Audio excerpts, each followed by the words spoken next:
फैगौ इलेक्शननि थाखाय बिटिआरआव इलेक्शन खाथियाव फैगासिनो दङ बेनिखायनो जोङो प्रत्येक जिल्लाय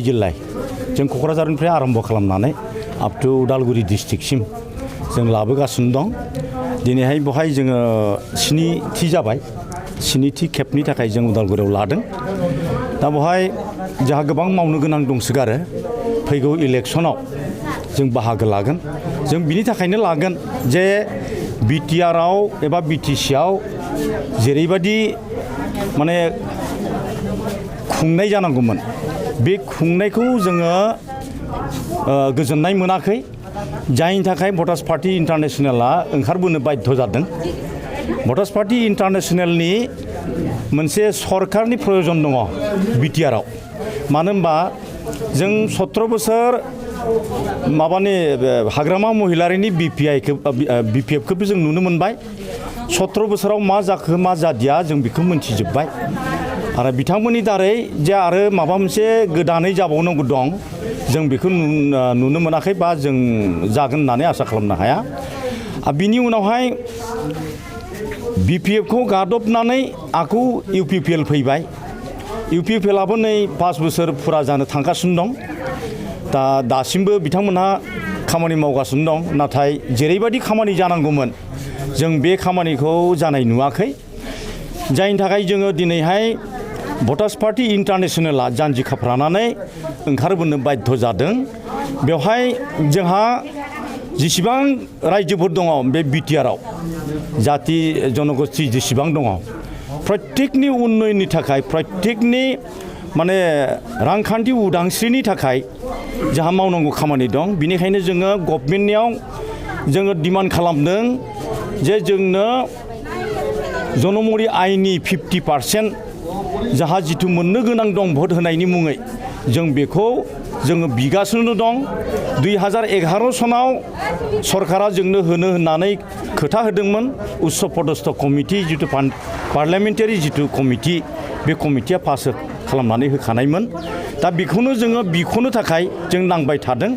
जायनि थाखाय जों दिनैबो बे बिटिआरआव जोंनि भिपिआइनि एबा भटार्स पार्टी इन्टारनेशनेलनि सरकार जानांगौ होननानै जोंहा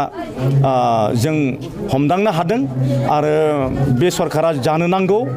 नङाबा जोंनि समस्याया जोबनाय नङा भटारशिप जायोब्ला रांखान्थि उदांस्रि जायोब्ला मोनसेल' हारिनि थाखाय उन्नति नङा बियो गासैबो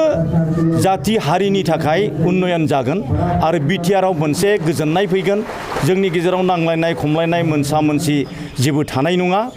आरो नेताफ्रा जोंखौ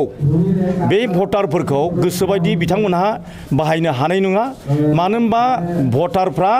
देशनि मालिक भटारफ्रा जुदि भट होआब्ला सासेबो एमएलए एमपि जाया एमसिएलएबो जाया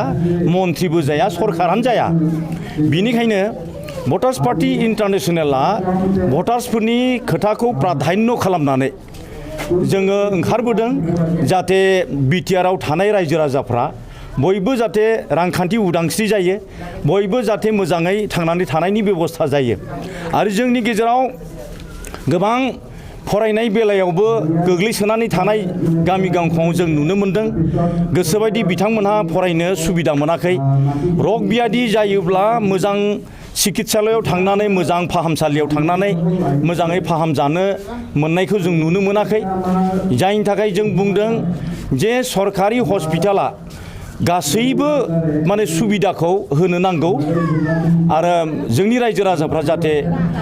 मोजाङै जाहाथे जों चिकित्सा मोनो बा देहा फाहामनो जाहाथे सुबिदा मोनो आरो बिनिफ्राय जोंनि गेजेराव गोबां जों प्राइभेट स्कुल नुनो मोनबाय जाय प्राइभेट स्कुलनि थाखाय सरकारि स्कुला थैनो हमबाय सरकारि स्कुलाव मोजाङै क्लास जालिया जेरैबायदि बिल्डिं जानांगौमोन जेरैबायदि लोंनाय दैनि बेबस्था थानांगौमोन जेरैबायदि फरायनायनि मोजां बेबस्था थानांगौमोन बेफोर गासैबो बेबस्था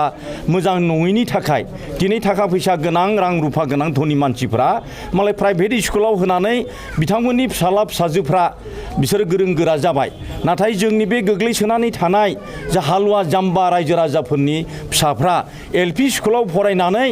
जेरैबायदि माने गोख्रों जानांगौमोन बेबायदि बिथांमोनहा गोख्रों जानो हायाखै बिनि थाखाय जों दुखु नांदों बिनिखायनो सरकारा सरकारि स्कुलखौ जाहाथे प्राधान्य होयो बेखौ जाहाथे मोजाङै खालामो बयबो जाहाथे फरायनायाव माने सुबिदा मोननो हायो जिखुनु कम्पिटिटिभ एग्जामफ्राव जाहाथे जोंनि गथ' गथायफ्राबो जाहाथे देरहासार जानो हायो जों बेखौनो हास्थायदों जाहाथे सरकारि स्कुला जाहाथे मोजाङै जाफुंनो हायो आरो जुदि सरकारि स्कुलखौ लाखिनो गोसो गैयाबा कमप्लिटलि प्राइभेट खालामजोबनायानो मोजां आरो जुदि प्राइभेटखौ जुदि बाहायोब्ला बिदिब्ला कमप्लिटलि प्राइभेटखौ जालदाब गारनानै गासिबो सरकारि स्कुलखौ बै प्राइभेट स्कुला जेरखम जागा जोमगा खालामो गासिबो फेसिलिटिस होयो बेबादि फेसिलिटि होनायनि बेबस्थाखौ गभर्नमेन्टआ खालामनांगौ आरो जों बेखौ जोंनि सरकार जायोबा खालामनो थाखाय जोंहा थांखि दंखायो जों खालामगोन आरो रांखान्थि उदांस्रिनि थाखाय जों नांलांबाय थागोन आरो बिटिआर ओनसोलाव जोङो भटार्स पार्टी इन्टारनेशनेलनि गभर्नमेन्ट दानो थाखाय जों 40टा सिटआवबो जों केन्डिडेट होनानै एबार इलेक्सनखौ गेलेनो जों सानदों आरो निस्सय रायजो राजाफ्रा जोंखौ सहयोग होगोन आरो होनो ओंखारबाय थादों बिभिन्न दल संगठननिफ्रायबो बिथांमोना दिनै जोंजों सावरायगासिनो दं आरो जोंनो खबर हरगासिनो दं जे नोंथांमोननि जिथु आदर्श जों बेखौ जोबोद मोजां मोनदों बे आदर्श मथे थाङोब्ला जोंनि हादोरा दावगानो थाखाय